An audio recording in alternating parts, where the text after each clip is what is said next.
All right, everyone. The Baker Fairburn Hockey Show is live here on Saturday evening, November 16th, 2024. Thanks, everyone, for hopping in here after the Sabres fall 5-2 in Philadelphia. Letting people trickle in here, Matthew. For those on their way in, I'll get the formalities out of the way. I'm your host, Kris Baker. You can find me on X and also now Blue Sky at Sabres Prospects. And on the right, that handsome gentleman with the hat on, that's Matthew Fairburn, Sabres beat writer for The Athletic. On your way in, if you could, please like this video and subscribe to the Sabres Prospects YouTube channel. You can find the Baker Fairburn Hockey Show on Apple, Spotify, wherever you get your podcasts. And if you could, please, as always, leave a 5-star review. All right, Matthew Fairburn, let's get down to it. Sabres hit the road tonight to the city of brotherly love. Like I already mentioned, they drop a 5-2 decision to the Flyers. Rasmus Dahlin scores on the power play, picks up his 5th goal of the year, and extends his point streak to 6 games. Is that right? Ryan McLeod gets a late one for his 6th goal of the year. Devin Levi makes 27 saves in the Sabres net. So now, here we are. Let's see, 18 games into the schedule. Sabres fall to 8-9-1 on the year. That's a .472 point percentage, 6th place in the Atlantic, back to a neutral goal differential. And statistically, very much in the thick of it still, but so is basically everybody else at this point in the season. Now, you and I, we got together, I guess it was, a week ago Tuesday. We talked about this 10-game season, little mini season leading up to Thanksgiving. The Sabres are 4-2-0 in this crucial 10-game stretch that we laid out. So I think we just should probably talk about the big picture before we kind of dive into the game. I don't know if you want to go there first, but, just in this 10-game stretch, they beat a really tough team in New York, played a really good, complete game. Before that, they won against Ottawa at home, defeated Calgary, lost a tough one to Montreal. I don't think you and I have spoken since that Montreal game. They come out then and they beat Philly on home ice, and then they go into, they beat St. Louis on home ice. And then tonight, just a tough one in Philadelphia. So Matthew, I don't know if you want to go big picture, if you want to just dive right into the game. I think there's a lot of things to talk about in tonight's game. This team really misses Tage Thompson, obviously, but tonight also missing Jordan Greenway. Definitely a factor, but there's a little more to it, I think, when you look at some of the game charts. But I'll just pass it over to you for some opening thoughts here tonight. Yeah, big picture, they're 4-2 in that 10-game mini season that we outlined. So part of doing that, looking at that 10-game chunk, is that you can zoom out when there are bad moments and kind of try to see the bigger picture. But if you look at the last 3 games, they're 1-2 with losses to the Canadiens and the Flyers, who, the Flyers are actually now ahead of the Sabres in the standings at 8-2 with the same amount of games played. So I'm not going to call the Flyers a bottom feeding team in the Eastern Conference, but they're a team that, with a negative 10 goal differential, you should probably play a more competitive game than you did tonight.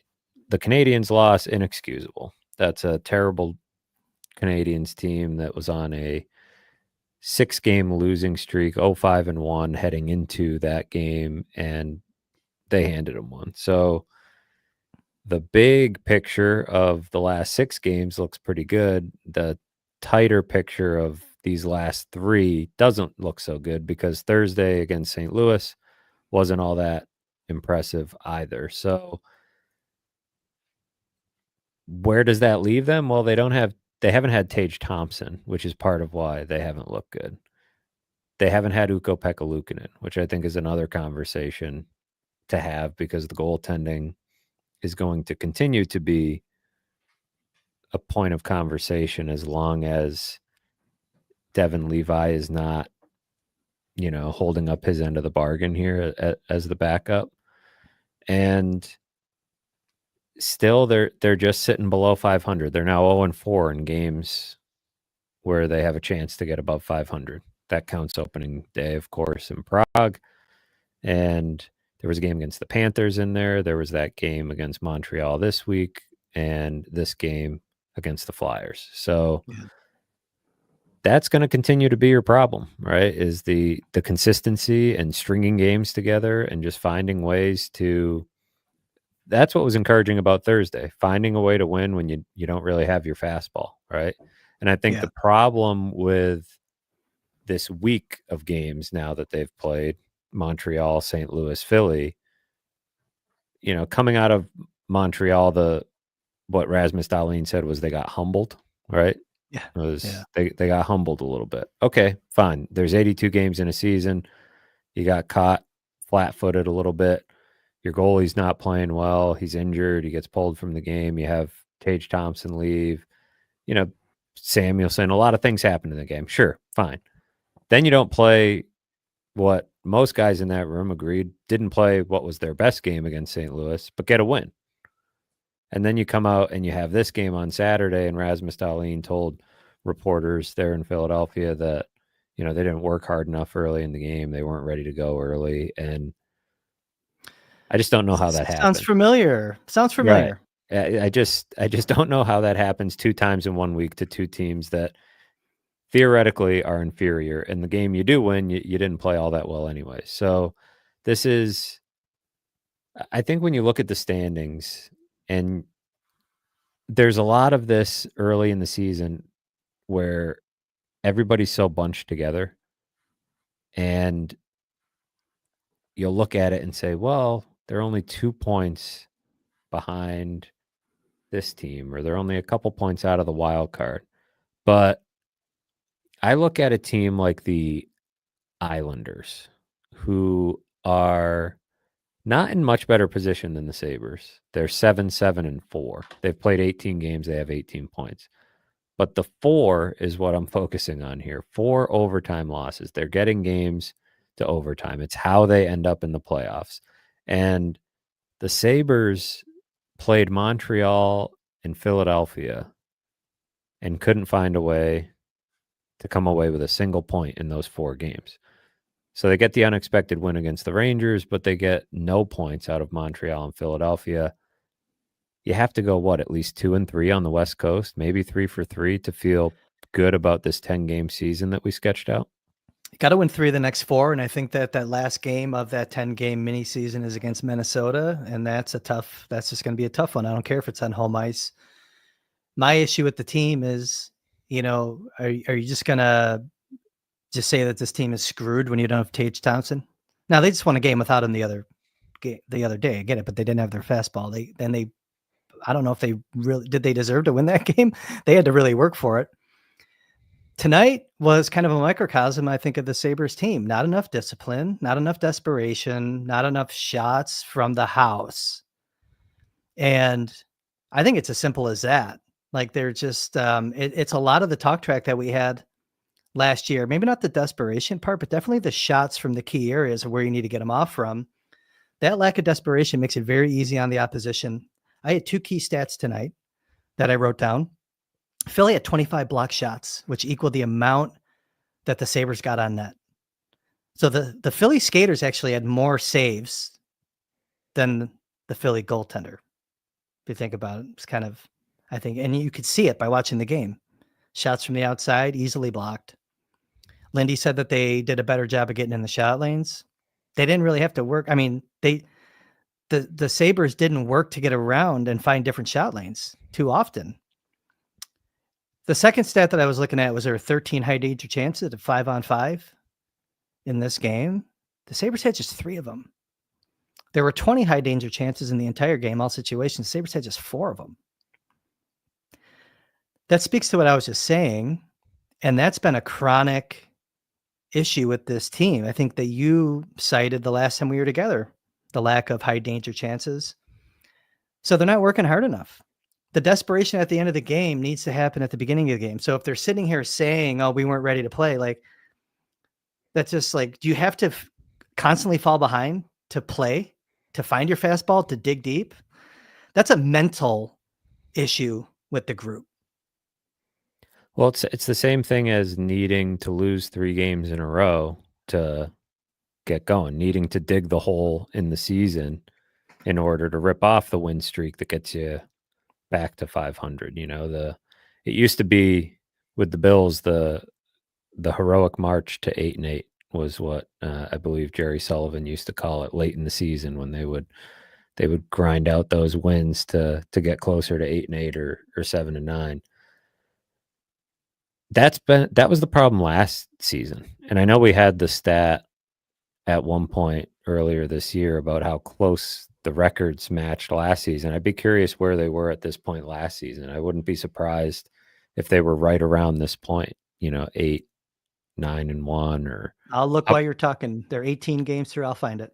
hovering around 500. I believe they got just over 500 around Thanksgiving last season, but then fell below 500 and it didn't get back until like March or something. So, well, last year on Thanksgiving, I think it was on the 23rd last year. Is that right? Well, I have the 23rd of last season up. They were 19 games and they were 8, 9, and 2.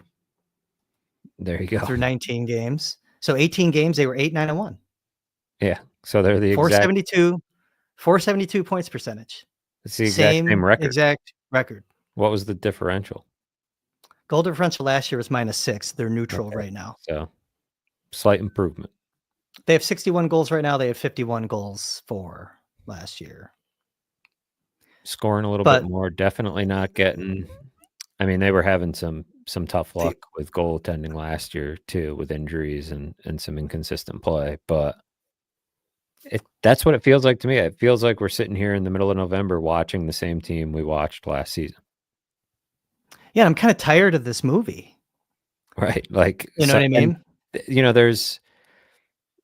Are they a more competitive team than, are they different to watch than they were last season? Stylistically, maybe a little bit. But yes, here's why, actually. So I know I don't want to just cut in, because there's two, I think that the fourth line makes the team different to watch. I thought the fourth line wasn't bad tonight. I thought they had a little mojo, but that's the difference in the team. And it makes the team optically look like they're playing faster. In the beginning of the year, we were talking about how they're getting to the net. Now, when you look at the heat maps of their shots, they've defaulted back to last year's team. Well, and a point about that too is that I remember asking Don Granato about this last year, because there was an idea, I think, trying to figure out whether it was a mentality or a skill, right? And Don Granato was talking about how that is a skill. And at one point I asked him, do you feel like that's a skill that you can develop at this level?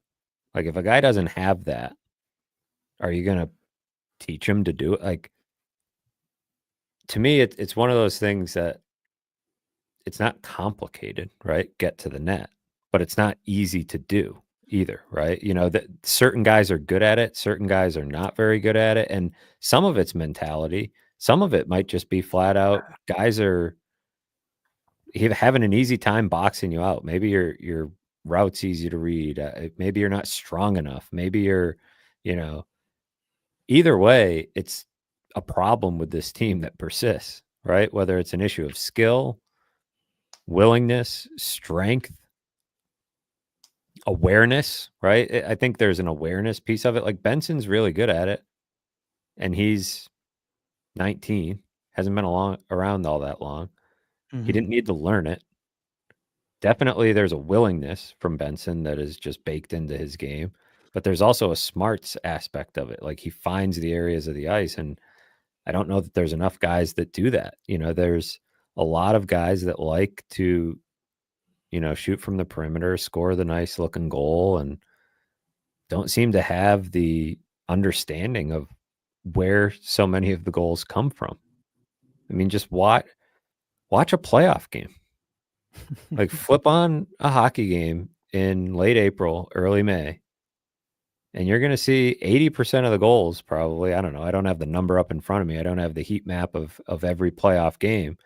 But I bet if you made one of those, it'd be a lot of goals from right in front. There'd be a lot of goals like the one Tyson Forrester scored right at the beginning of this game, just jamming it in on a rebound. which also continues to be an issue. It's in front of both nets, right? The willingness, the strength, the skill, whatever you want to call it, to get guys away from your net and to get bodies in front of their net. Both of them have been a problem. Well, we should talk about that because I think that kind of delves into the goaltending that you already touched upon with your comments. So I think I kind of know where you're going with this. I mean, when you look at that first goal, right? That was the power play goal where Levi makes a save. Byram doesn't box a guy out, just doesn't get body position. You have Dahlin and Byram right there. Doesn't box him out. I want Levi to have a little help on that one. Second one was the power play short side shot from Sanheim. Levi's got to have that one. I don't think that was on the power play, was it? The first one? I think the first one was on the power play. The second one, I don't think. Second one wasn't. No, I don't think the second Okay. one was. Did I say that? I don't know if I did. Yeah, I didn't mean that. If so, I may second have one was just misheard. that short side. He's got to have that one. But I think there's some shared accountability in the 4 goals allowed tonight by Levi. I agree. I would say third one, like, because he made some good saves. Okay, and I'm not going to sit here and defend. Like, there's a comment in here saying, "All right, let's hear all the excuses for Dahlin." We don't make excuses for Dahlin, by the way, and it's not really making an excuse for Levi necessarily. I thought he had mixed results. You know, he made. Yeah, I mean, because that score they could have scored more than they did. Philly, I think he made some pretty big saves. I think he made some nice saves, but I think you get down to it's that second goal, right? I think the margins in this league are so thin that what makes a great or even a solid goalie in the NHL is making the saves in the right moments. And that one was one you go down 2-0. The game's different. You make that save, it's still a 1-0 game. You just don't know what's going to happen. The first one, I don't blame him. The third one, it's tough. He's having a hard time with traffic. Like, that is the book on him, I think. And that was going to be the book coming out of college for a small goalie that I think had problems with that at Northeastern at times. When you did see him get scored on, which wasn't often at Northeastern, teams were getting traffic in front of him and he had to fight through it. And that is another part of, that third goal. It's just one, it looked bad, right? The way it just kind of dribbled through his legs, but it also weird play. It was a weird play. It deflected. It feels like he's getting a lot of that, right? It took a dive, took a nose dive on him, I think. Affecting some of his confidence in reading plays. And I think that's also part of not playing a lot. You can't simulate a play like that very often in practice. You can't simulate the traffic in front the way that you're going to get in a game. And so he's had long gaps without playing, and it just feels like he's not sharp. And so that's why I think there's now going to be a conversation about Levi and whether it's time to send him to Rochester, because they did get James Reimer back on waivers this week, as we had sort of been talking about ever since Anaheim was the team that got him. Once John Gibson got healthy, that was going to be a possibility. Now the question is, do you put Reimer in Rochester, or do you put Levi there? What's Rochester going to do? What's Rochester going to do for Levi right now? I guess I'm not saying, like, I mean, he can play. That's the pro. He can play a lot. He's going to get the minutes. Is he going to get that traffic consistently? I don't know. Is he going to get? Does he have any more to accomplish at that speed of that level of play by going down there? I would say no. It would be more of a function of just getting him to play more, to play into one of your earlier points. I think he needs confidence right now. I don't see the same confidence from him that we saw right when he got here, or even at times last season. I can't sit here and say that he has nothing to gain from going to Rochester. I think playing and getting the confidence, game speed wise, you're probably right. He showed what he can do down there last year. Is he going to get some of the plays that are causing him problems here? No, but is he going not at the frequency that he needs to see them? Is he going to find his equilibrium, like as a human being, as a goalie, confidence wise, I think he could. I think that's certainly something they need to consider. He doesn't need to go through waivers, so that solves your three goalie problem. I would say if the option is go to Rochester or play once every 2 weeks whenever there's a back-to-back, otherwise it's Luukkonen's net, then send him to Rochester. Got to shuttle him up, I think, because, Right. well, you got to see Reimer. Like, I think that if you get to see Reimer play behind this team, that'll kind of, I think, put into greater focus what your true plan is with Levi, not just send him down to Rochester and let him play until someone gets hurt or something like that. I think that there should be a shuttling back and forth plan if you can do that. I'm not against sending them down. I just want to make sure they do it for the right reasons and that Luukkonen's healthy so you don't have to rely on James Reimer to play. And I don't want to sit and put all these goals that he's letting in fully on him when we know that's not the case. Yeah, that's The confidence, you know what I mean? That's part of the problem is that if you isolate a lot of these goals, they aren't his fault. And he's not obviously hasn't been his best. He came into this game, I think, 4th to last in the NHL in goals saved above expected, according to Money Puck, out of 60 something goalies that have played this season. So he hasn't had all that many really strong games, but he's also had some weird luck within those games. I didn't even think against Montreal, he comes in cold, and I didn't think there was too much wrong with what happened in that game. He couldn't even see one of the shots. But I think the problem is that I think your Reimer point is a good one. Like, is Reimer going to be reliable enough? Right. It's a tough conversation, man, because like you can't have Levi improving or working through his confidence issues or whatever on the fly when you need to pick up points anytime he gets out. That's what I was going to say, is that, yeah, wow, maybe it's best to learn on the fly. This is win now, right?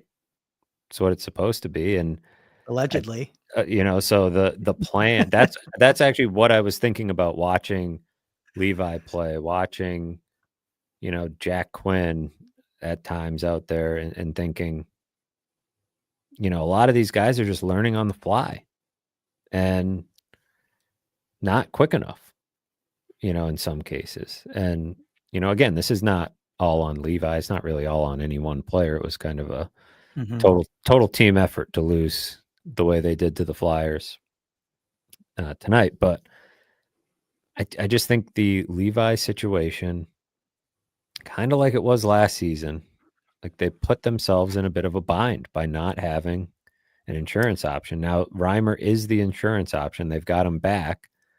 So to your point, you might need to see what you have there in order to figure out what to do with Levi.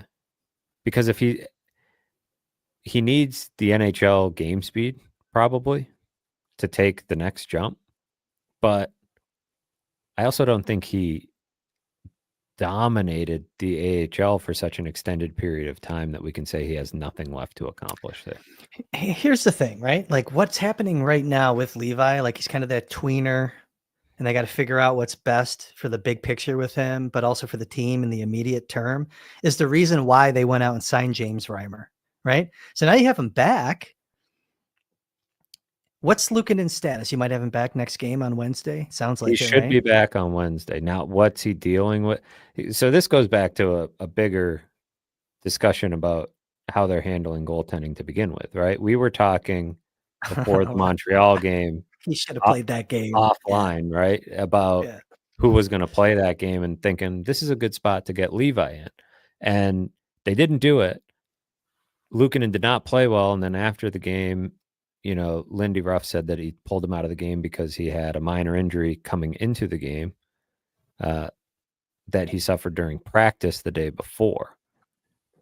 Which, like, why? Why would you? So you have an injury in practice. You have an afternoon game. He's played. At that point, he had played 4 straight games. Yes, they were on a 3-game winning streak, But is that, Levi is from Montreal, the whole thing, right? Is that not the easy place to get Levi a game against a team that you should be able to beat?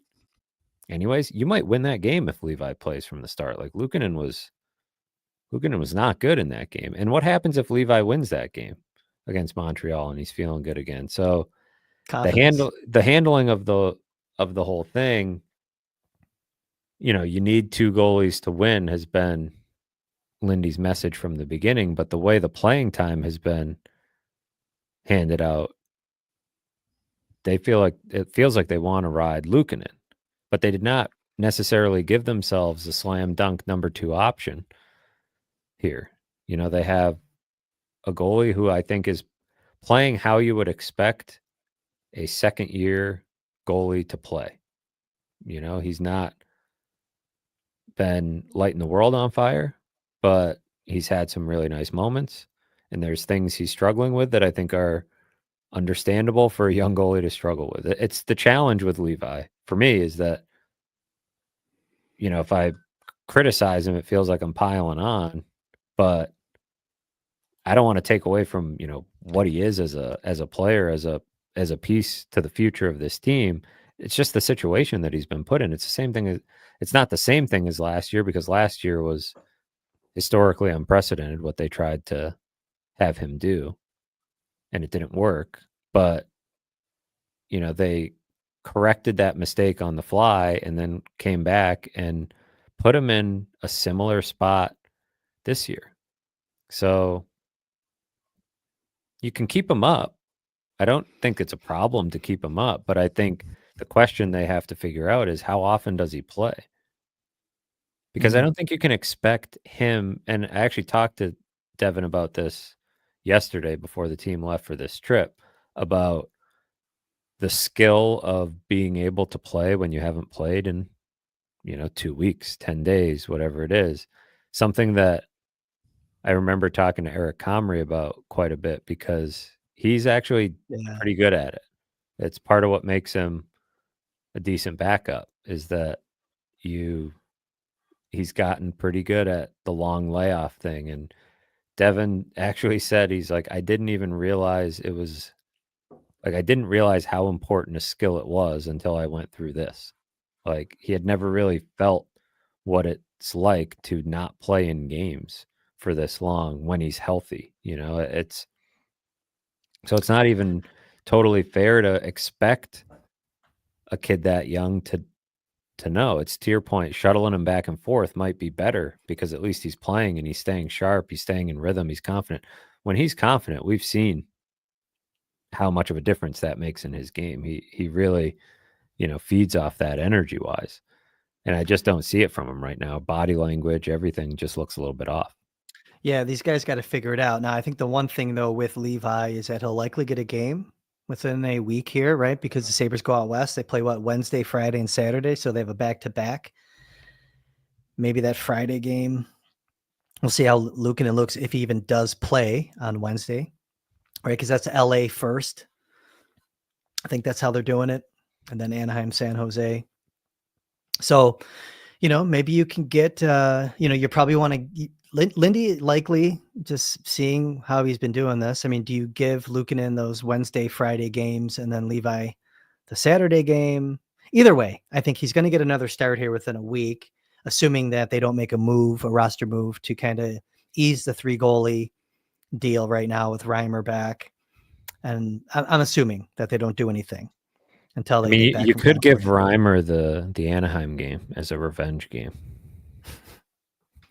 I mean, you probably could actually, because what were we just saying though? You got to see Reimer at some point to see how he plays behind this team and see how they look. I He don't didn't know. play very well in Anaheim, but yeah, what are you going to do with him? It's been a long time since he's played in the AHL too, so I don't know exactly how he will feel about that. I don't know. It'd be interesting to see. If he hasn't played in the AHL, I think, in like over 10 years.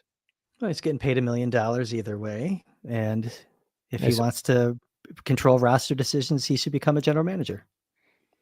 it's fair, but if you're counting on him, I guess, to deliver, to happily go down and eat garbage I'm plates just and saying, yes, dominate, yeah. I'm more so curious in general, not saying that should impact the decision. I'm just curious to see how he would handle it if that's where he does end up. At the end of the day, the easiest thing to do, it solves the rhythm issue that Levi is still battling. I think the easiest thing to do is send him down, shuttle him up, and get him the starts and try to avoid playing Reimer, I think, is the move. Because you want to kind of, while getting Levi to play as many minutes as you can, regardless of if it's NHL or AHL, you still got to get him more NHL minutes and see if he can work his way out of that, whatever it is. He needs to have a good start. He needs to get his mojo back. He needs to start feeling better about his game when he's wearing the blue and gold, not the red, white, and blue of the Amerks. We'll have time to talk through it, I think. And I'm not sitting here saying Reimer is bad. That's not what I'm saying. I think that Levi could be very important to the team, just like he was very important to the Amerks last year in their stretch run, if you can get him going up here. And who knows what, like, do we have any idea what Luukkonen's ailment is? I'm not Like, is it sure. lower, right? Because those could linger for goalies. Is it groin? Those can linger for goalies. Really curious to know what his deal is. Or, whether it lingers or not, if it impacts his play, right? If Mm-hmm. it knocks That's him what I'm saying. off, Yeah. It's kind of like with Tage Thompson last year. He comes back early, fights through it. Luukkonen, I think, still has a healthy insecurity about his spot, right? To want to rush back, get back, and not, give up the net. So I think that's a good point by you, because I'm not entirely sure what he's dealing with, but if it is something that nags at him a little bit, saw how he played on Monday against Montreal. It wasn't good. So goaltending continues to be a bit of a question mark for the Sabres. It's a bit of a question mark. I mean, there's not that many teams getting reliable goaltending from a tandem around the league right now. So No. it's why Reimer got claimed when they waived him, and it's why they want him back. It's why there's been goalies claimed all over the place and guys swapping around every year. But it seems like this year, more than others, goaltending early on has not been good. So let's put a bow on Levi in terms of his performance tonight. Of the 4 goals, first one, we could say maybe shared Not on him. accountability, need a better Yeah. box out. I mean, I don't think it's fully on him. I'll go the second one. If you see it, you need to stop it. And I think that he saw it. Third one, fluke. Little But you fluky, got to, but you but it gotta had, find the puck, and you you got to gotta find the puck. steal the Yes. ice. You gotta seal the ice, right? I think that was part of it too, is that Yep. where it snuck through, because he wasn't finding it. He was backing up, He right? wasn't ready, and all of a sudden I'd like to see him seal the ice a little bit better there. But weird bounce. There was a goal like that earlier in the season. Remember, we were talking about goalie mode, glove up, Yes. see it, be in goalie mode, fully goalie mode. You can't just look around and like just be nonchalant. You always got to be ready for the puck. That's probably the case here. Fourth goal. 2-0. I mean, Yeah, what are you gonna that's do? right. Right. I was trying to, that was my way of it because I Like, forgot what it was. But yeah, the fourth goal was 2-0. 2-0. He's not stopping Unbelievable that you even end up in that situation, which is probably, we spend a lot of time talking about Devin Levi, but I think that's only because of big picture. Goaltending is a big question on this team. I don't lead with that to suggest that Devin Levi is to blame for this game, because this game was a mess from a lot of different players. But goaltending is so key to what they're doing here, because they are imperfect everywhere else. And What do we say? goaltending could help you stack some points. I think when Luukkonen started playing well is when they started, look at last year. What type of team would they have been if they didn't get some of the best goaltending in the league in the second half of the year? They would have had a I just higher remember when you draft pick. asked me on season eve if I thought they'd make the playoffs, and I said yes, but they have to get the goaltending. It was like the first thing out of my mouth, just because of some of the things that we're seeing right now. I didn't expect this inconsistency. Like, I expected this team to be able to put away some of the teams that they're losing to. I don't know why. I don't know why I thought that. It was just an expectation because it makes sense, right? If you have more talent, you should win as long as you're working hard enough. As long as you're working hard enough. That's why I'm not sure I agree with Don Granato when he says it's a skill. I think it's a mental will to do it. If it was a physical skill, then how do you explain Zach Benson when the smallest guy's on the ice constantly doing it? Well, I think he acknowledged there was an element of both, but also there was an element of like, this is something guys have. Mental skill. Yeah, like this is something guys have or they don't to an extent. Everything you can develop a little bit, right? But there is an element of, I guess, yeah, I think we're saying the same thing in a different way. We're It's going into the mentality, dog. We're going right? into the dog dude conversation. Exactly. Like, are you a dog or are you not? Right? Like, are Yeah. you one of those guys or are you not? And that's a skill. It's a mentality, but it's a It's a skill. mentality. And I think to his point, maybe not the easiest thing to drill into guys, right? Not the easiest thing to take a guy who doesn't do that and get him to do it at this level. Like if you're talking about high school hockey, you should be able to get just about anybody to go to the net. But at this level, getting that guy to outmuscle an NHL defenseman or, a back checking forward to get to the net. I think that is probably the biggest thing in the first 18 games that has struck me is that it is taking longer than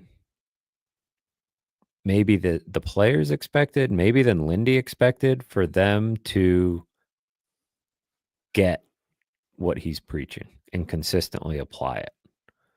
It's not for lack of buy-in. It's not, that guys in the room don't care or aren't trying. But I think these habits that Lindy Ruff wants the team to have, I think I would think that by now he would have expected that they'd be farther along in those habits than they are.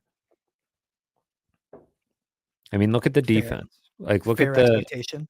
Look at the penalties they're taking. Look at the lapses of coverage in the defensive zone.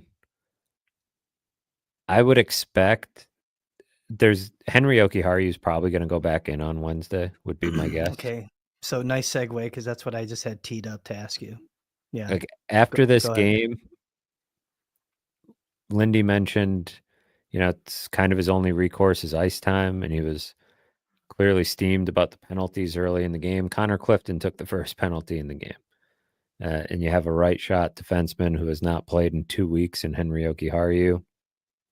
It's probably time that he goes back in.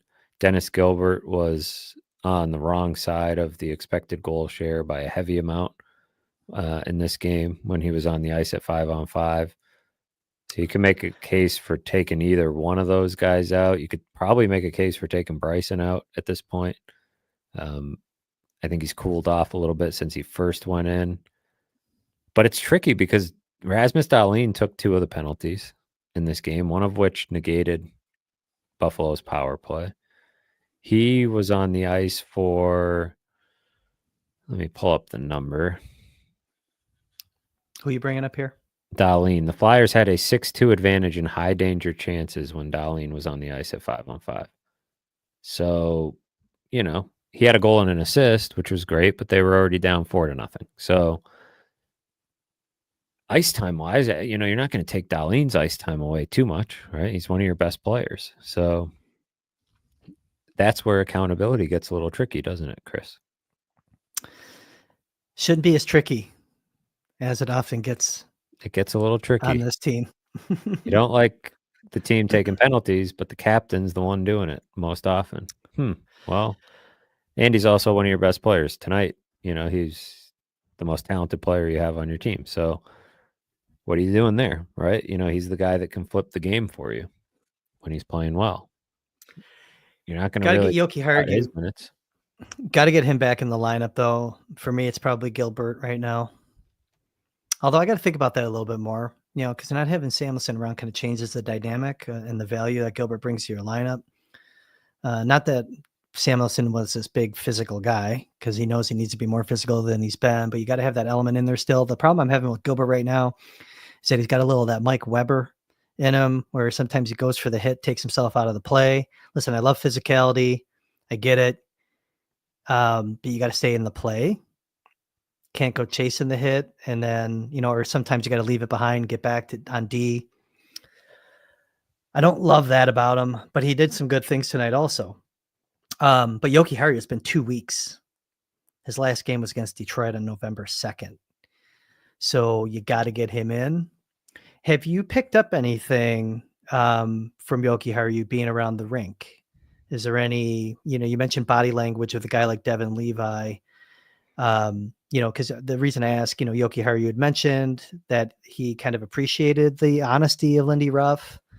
And are you picking anything up on that, or is it, or do you just, or is he pretty, not elusive, but I think He's a is he stoic like, guy. He's yeah, he's a pro. He, especially when he's talking to us, he's a complete pro, and he doesn't wear a lot of it, but he's frustrated. I yeah, think anybody would be, being out of the lineup that long. And I also maintain that I don't think he was playing poorly. And this is again where accountability gets tricky. You want Henry Jokiharju to play more physical. I understand and agree with that criticism, that he needs to be more physical. But I mean, most of the numbers and the eye test will tell you, like, he was solid. A lot of nights you don't notice him. He's not really driving play offensively. You don't notice him making big hits because that's not his game. But I thought he was pretty solid. He goes out for what will end up being 2.5 weeks, even if he gets back in on Wednesday. Jack Quinn got one night in the press box, right? This is how it can unravel on you a little bit mm-hmm. with that.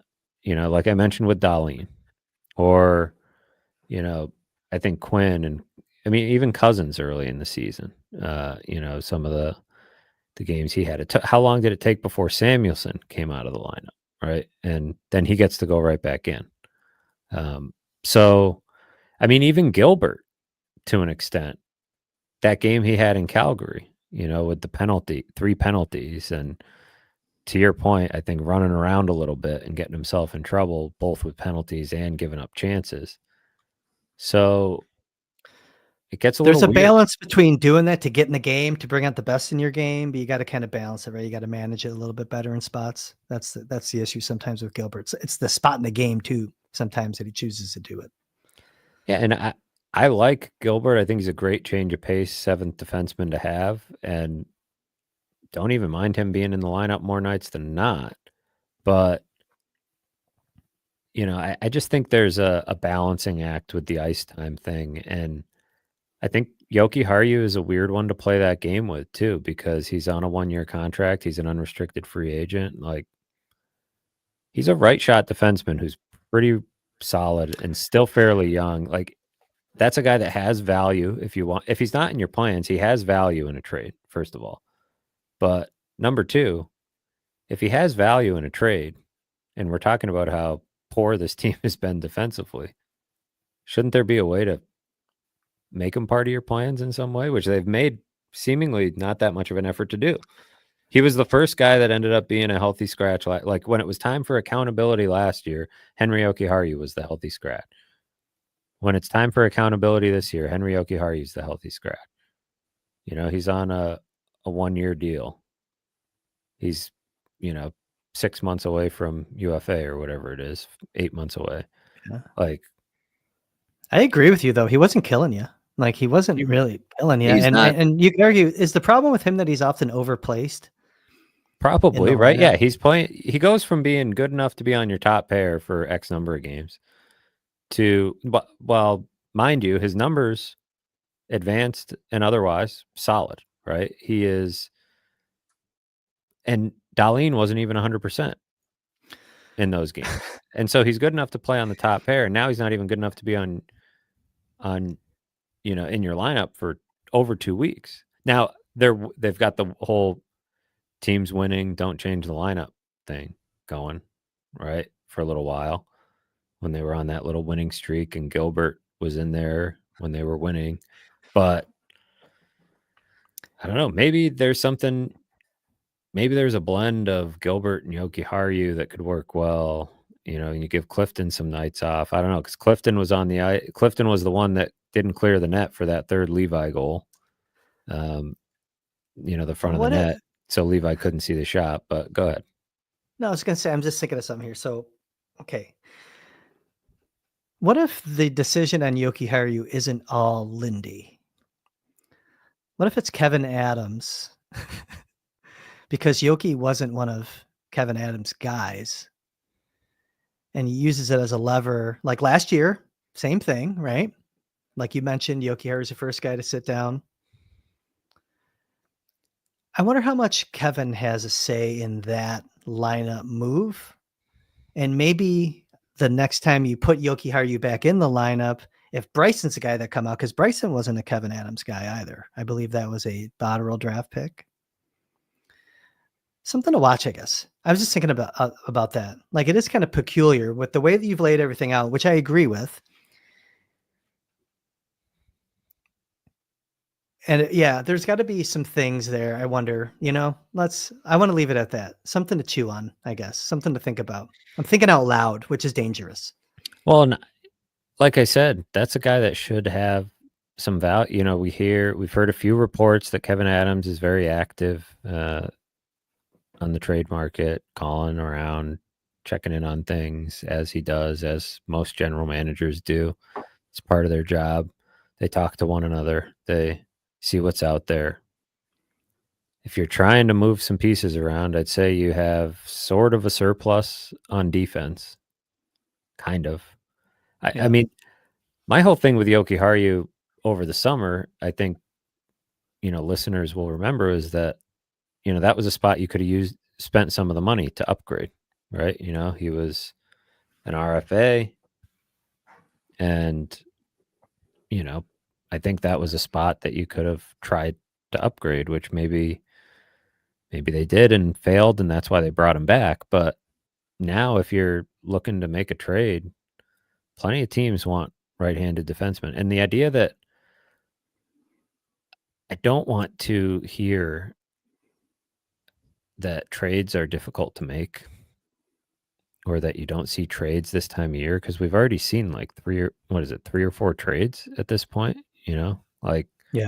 of this level of a deal. So trades are difficult to make. Goals are difficult to score. Saves are difficult to make.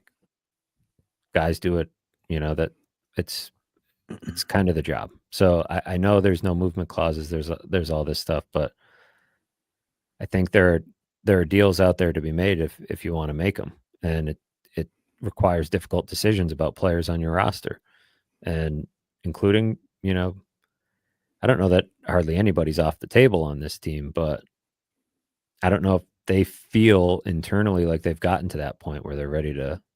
That's where Jokiharju makes sense to me, because just putting the pieces together is because it's not some blockbuster deal that like really shakes things up. And it's not a dramatic, like you said, it's not really a Kevin Adams guy. So it's not like a dramatic move where you're like, oh, you're trading Jack Quinn, right? And it's like, oh no, one of Kevin Adams' prized draft picks and prospects is gone. He's given up on this guy. It's a guy that apparently is inconsequential to your lineup because he's not even in there. Well, that's what makes it strange. Okay. And like the reason I bring it up about Kevin, I'm not trying to like point a finger or say that's definitely the thing. I just see it a lot. I see it in business. I see, people bring in their own people when you install them in certain positions. I see it all the time. You see it in sports too. And it's always been one of those weird things with Jokiharju. And we've talked about it at a couple different spots this season on this show, that he's one of the few guys left in the system that wasn't brought in by Kevin or his guys. Just something to kind of think about, I guess. And if he stays out of the lineup longer, I don't know if Henry's going to be so stoic, No. by the way. Well, So something to watch, right? Let's just leave it at that. Unless you have something else you want to get to on Henry. no, I think I agree. I yeah. think, a guy can only, I mean, he's making 3 point something million, so he won't be Yeah. too upset, but a guy can only sit for so long before he wonders where he fits in. And I always used to think that, because he's tight with Luukkonen, that would, Yeah. help. But now I'm looking at that contract and thinking he's probably not on this team next year. I'm glad you said that Henry got them. I don't want to be the only guy saying, hey, he's getting paid. Like Reimer, I said, he's getting $1 million. And if he doesn't want to go to Rochester, tough shit. It's kind of, you can still work and respect the veteran. I'm glad you said that though about Yoki Haru, because it is a fact, right? I don't Right, want to so be the only guy leaning into what the guy is a contract. I'm sure he you know? won't be so angry, right? I mean, you could pay me whatever million dollars to hang out, but that's not how these guys are really wired either, right? Like, especially Yeah. at this point in Yoki Haru's career, it's a contract year. So yeah, he's got 3.4 million or whatever that contract is. Doesn't have anything for next year, right? Like, this guy wants to His play. future, his future This is a earnings pivotal year. potential, livelihood. Yeah. Yeah. And I think he knows that he's one of those weird players, like I said, where he's not, so noticeable every night that he's pushing the pace offensively and he's really, looking like a top 4 caliber guy all the time, but he's also not hurting you the way some other guys, Matthias Samuelsson, Connor Clifton at times. I think he's had a pretty good year, but Connor Clifton's had some tough moments. Dennis Gilbert's had some tough moments. Owen Power has had some tough moments. You want to talk about accountability and how it's not so cut and dry. Everybody thought it was so cut and dry at the end of the year, right? Kevin Adams said they were craving more accountability. Players wanted more accountability. They thought it was so cut and dry. Just punish us, right? Just yell at us, bench us, cut our ice time. Don Granato was too soft. Well, to your point, like, who gets benched? Can Lindy bench Owen Power? A couple turnovers tonight that I did not like. I'm sure he can, right? I'm sure if he wants to, he's going to bench whoever he can bench whoever the hell he wants.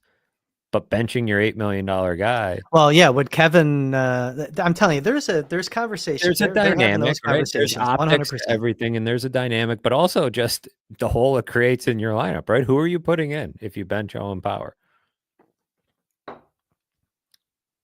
You're putting in Yoki Haru. So you have Yoki Haru and Bryson as your Cale Clegg, Cale Clegg, Ryan Johnson. So you're only as accountable as the guy behind you is good, right?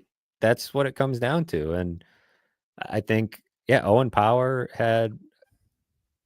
hasn't had, a few games in a row here. I feel like where he's had moments. Yeah. He got out muscled on that one goal in the Montreal game late, just got tossed to the ice. And, I'm sure they want him to be more physical, but it's Yoki Haru who sits, not Power. So I don't know. I think they've got some stuff to figure out. And we haven't even St. really Louis, touched on the forwards. We've been working goaltender out and, yeah, the forwards, they've got their own issues to sort through. on Power. St. Louis game Thursday night. Audience member of the show, gentleman by the name of Rob Wise, had the quote of the night. I think I shared it with you. Benson, when he got to the net for the tip, or no, it was a screen, excuse me. He was out working Parayko. He said, Benson made Parayko look like Owen Power on that goal. And it was very, very funny, but also very unfortunate. Yeah. Good on Benson. No, Benson's a player, man. That's what we've been saying for, a year and a half, or a year, I guess. A little over a year, not a year and a half. I mean, a year and a half he was drafted, right? That's crazy. It's only a year and a half ago that he was actually drafted. We're almost an hour in. We covered a lot of ground already. I don't even know if we want to go down the forward rabbit hole full bore. I think we kind of know the problems here. I kind of teed him up with, it's just, there's a mentality issue. I think there's a it's also mental issue.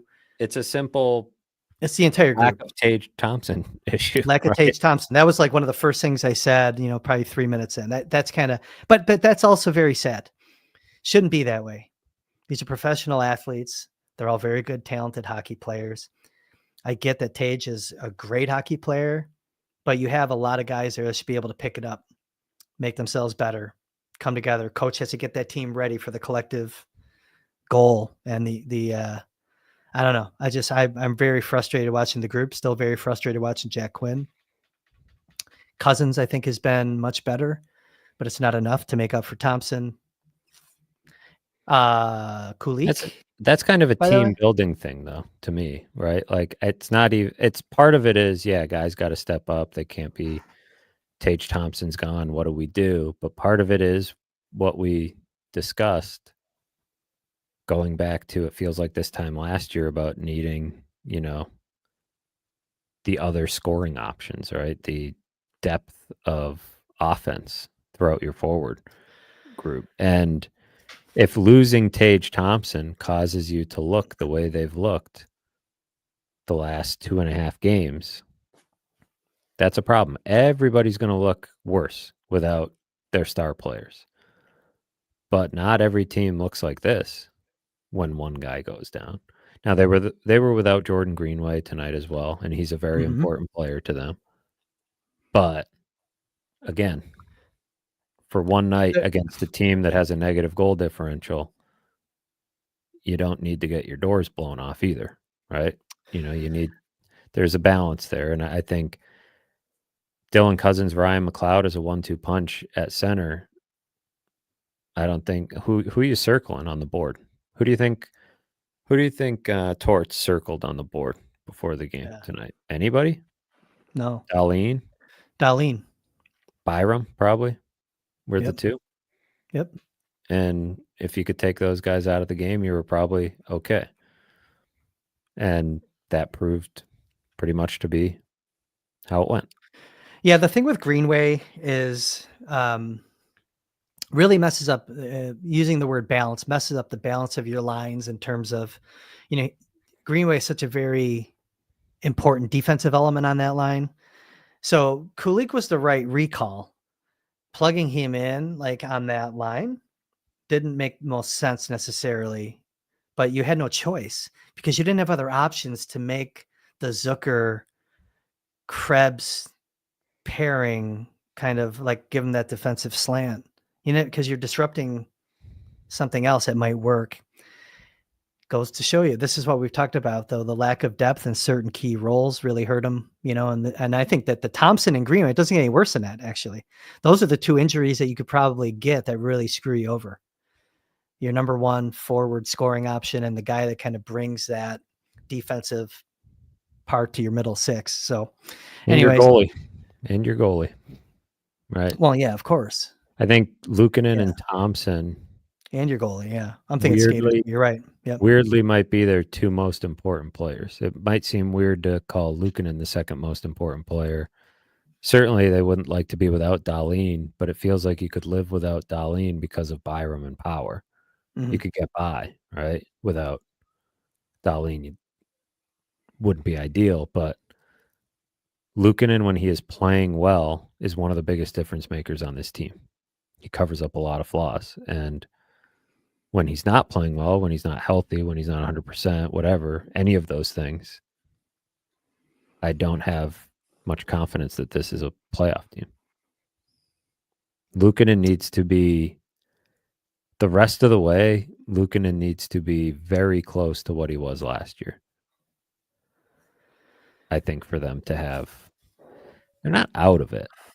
They're certainly not out of it because the rest of the conference has been finding. No, they're very much in it. That's what I was saying earlier, but it's just like, so is everybody else, so everybody else. So's Tampa. And that's why we said, so is Boston So's Boston at 8-8-3. So is Ottawa at 8-1, same amount of points with one game in hand. And these are teams that all three of those teams, I would argue. Actually, no, I would say two of the three. I'm not prepared to sit here and say that Ottawa's going to get better goaltending than the Sabres. How about that for a spicy take late on a Saturday? I think theoretically they should get better goaltending. Linus Man, Ullmark is more accomplished than Ukko-Pekka Luukkonen, but I he think let in a shitty goal that I saw Allmark, like uncharacteristic, like really bad goal. he didn't play well against the In his Sabres. last his I last thought he game though that he played played too. really lousy against the Sabres, so I'm not prepared to go all the way there. But Swayman and Vasilevsky are going to give the Bruins and Lightning much better goaltending than I think the Sabres will likely get. And those are also two teams that have been there, done that, found a way to get to the playoffs over and over again. That's what you're up against. If you don't think Tampa or Boston is going to miss the playoffs, then that's pretty much it. Like those are one of them has to be out for the Sabres to be in. It's not 100% guaranteed to be that way, but New Jersey, Carolina, and New York, I think most people would feel pretty comfortable saying those are playoff teams. And Washington's 11-4-1. Like they're a good team. They have a plus 21 goal differential this year. Like they made some of those really those trades that are really difficult to make. They made a few of them this summer, and they're working out pretty well. Pierre-Luc Dubois, Mangiapane. It's working out pretty well. So they have a good team. So that's four teams from the Metro that I would almost say are anything can happen, of course, but those teams look like locks. They're all playing at, outside of New Jersey is 619 points percentage. The rest of them are 700 and up. Those Metro teams, by the way, they're all winning on the road too. Look at if you're looking at NHL.com, you can see the home and away splits. Yeah. Look at that, and then look at the Atlantic Division. Besides Florida, who's 6-2-0, Toronto's 500, but then everyone else is not winning on the road. That's a division that's up for grabs still. That's why we said that this 10-game stretch was crucial, and the Sabres are 4-2 in the 10-game stretch. They're very much in it, but you can't go on the road and lose tonight to Philly. That's kind of the point. You can't keep doing it, right? We're now in mid-November. Right. So when they did it, the Columbus game or the Pittsburgh game, you're like, there's 82 of these. Yeah, there's 82 of them, and they've already had, three against Columbus, Philly, and Montreal that they came away with 0 points. And a lead they blew in Pittsburgh where they should have had 2 points, and they end up with 1. So those will add up. Those will get you. I think before tonight, they needed to play at about 100-point pace to hit 96 points. I'm sure that went down. Maybe it's like a 101-point pace now or something. It'll be bounce around throughout the season, but they're still in it. They just need to start taking advantage of some of these games and stacking points together. Hour 3 minutes in. We've covered a lot of ground. I didn't start too much in the chat. I don't know if we want to even go into the chat tonight. We can bail on the chat. We can look at the chat for a couple minutes, pull up some randos. While you're looking real quick, I'll do a quick plug. Like this video if you're here. We greatly appreciate the thumbs up on the YouTube channel. It helps the show greatly. Prospect Avenue, new episode came out yesterday, went over 30 minutes, covered a lot of ground, and today did a little follow-up with a little Prospect Avenue Plus, 7+ minutes. Matthew Fairburn, I did today, another video, 2 days in a row. Might even do another one tomorrow, probably not. I have some travel coming up next week. I got a lot of things I need to do. Tomorrow's probably not going to be very much a hockey day for me tomorrow. But yeah, like this video, subscribe to the channel and all that good stuff. Check out Prospect Avenue. Greatly appreciated when you do. Matthew, you got anything in the chat before we roll on out of here for the night? I'm trying to look for some questions. I see a lot of great discussion. I had a couple here.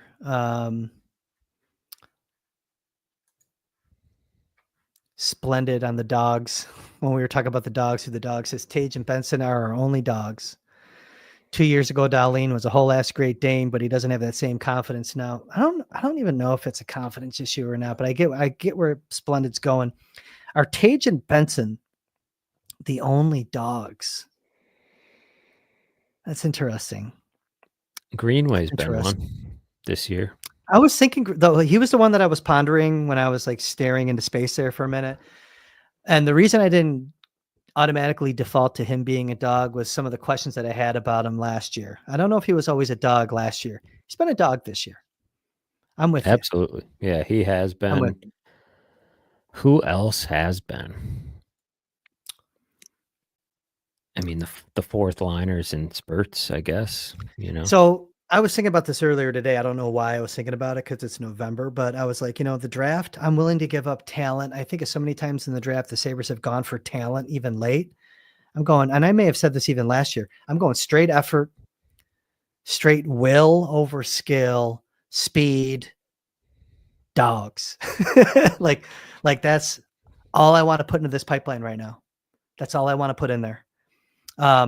And by the way, the other thing on Prospect Avenue, because we were talking about Henry being a right-handed defenseman, I did in the Prospect Avenue Plus episode today do a little bit in there on the 3 right-handed defensemen that the Sabres have in the collegiate ranks: Kleber, Gavin McCarthy, Maxim Sturbach. Check it out. Nothing crazy. Those guys are gobbling up big minutes. There's your spoiler. Getting access to NCAA time on ice stats has been awesome. And those guys are pulling some big minutes all on their respective teams' top pairs, including freshman Adam Kleber. Moved up to the top pair last night for Duluth. And I have tonight's game recorded. Haven't watched it yet because I was watching the Sabres Flyers. But I think he was back up there again playing with Aiden Dubinsky. Anything else in the chat, Matthew? Rob Wise says, did an extended stay in the AHL hurt Dustin Wolf? Send Levi down with the task of dominating. And No. I think I am probably didn't hurt him more at in all. that camp. Yeah. I think there's plenty of case to be made for sending Levi down. There's plenty of precedent for it. Rob, I say it. Rob and Matthew, I say it all the time. Like, extra AHL time never hurt anybody. Goaltender, skater, never hurt anybody. Who's your other option? Before the Sabres even reclaimed Reimer, you were hearing rumblings like Levi needs to go down to the AHL. And who's going to come up? Hauser? It's not even an NHL contract. Sandstrom? Hurt. Who was going to come up? Well, nobody was going to come up. That's how they built. So, he had to be here to start. But he is. Once Reimer Here's the thing, though. He is a tweener, though. He is a tweener. But that's interesting, though. I mean, because Dustin Wolf was also a 7th round pick, undersized goaltender. It's a good story. California kid. My nephew used to train with Dustin Wolf. Know him very well. Dustin is from Tustin, California. Talented kid. Everett Silvertips. He's had the same goalie coach since he was like 13 or 14. He's got a really good relationship, knows his game really well, plays deep, always plays deep, makes himself smaller. And he somehow just managed to stop the puck. Great goaltender. Great. Love seeing his success. There were teams at the NHL draft that didn't even have him on their list because of his size. You know that for a fact.